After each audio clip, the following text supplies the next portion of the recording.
It's being hailed as a game changer for diabetics. The new CSIRO diet has been years in the making. Tonight, your first look at the new plan's guaranteed to help you shed those unwanted kilos. We call it a diet, but we just see it as a healthy eating plan. They say food is medicine. Professor Grant Brinkworth is the scientist behind the CSIRO's new low-carb diabetes everyday diet. What's for breakfast?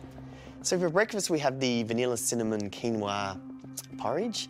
So we're not saying no to carbohydrate, we're just focusing on limiting the amount of good quality carbohydrates. Quinoa is low in glycemic index, which means it won't spike blood glucose as much as some other carbs. It's also high in fibre.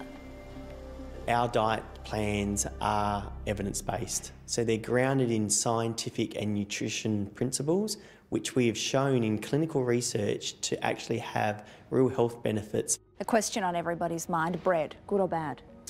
Look, we're not demonising bread, but we're focusing on good quality bread. So those are like seeded breads, multi-grain bread. The research has been conducted over a 2-year clinical trial and showed people on the diet were able to sustain long-term weight loss and improve their blood glucose control, reduce their diabetes medication requirements and improve their heart health. So for lunch, we have our egg salad with asparagus and our toasted walnuts. Is this going to fill someone up? Our research has shown it does, and we know that protein compared to carbohydrate and fat is what tends to fill us up. Drinks with added sugars will spike blood glucose and cause blood glucose to rise over time. Grant suggests adding lemon to water or drink black tea and coffee. You can add milk. Dinner looks delicious. It smells pretty good too. It's almost like a naked burger, isn't it? A burger salad. Yeah, I guess it's just a spin on that. We call this the Aussie burger bowl with tomato and basil sauce. And you can see here we have a lean mince burger, and that's also cooked in almond meal. Chocolate hasn't been ruled out, but limited. Alcohol is allowed, 2 standard drinks per week. While the diet can be used by anyone, new research from the CSIRO claims it can help put type 2 diabetes into remission. Most of us have about 5 litres of blood in our bodies.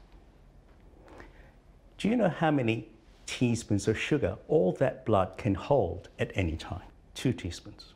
And so, you know, one can have breakfast of orange juice, banana, cereal, skim milk, low-fat yogurt, very low fat, sounds healthy. That's about 26 teaspoons of sugar. GP Dr. David Lim. As we get older, it could be that our body's capacity to make insulin might reduce. But if you don't change the amount of sugars and carbs you're eating, you may not have enough insulin to clear all that sugar, and you end up with something called type 2 diabetes. Type 2 diabetes is the fastest growing chronic disease in Australia.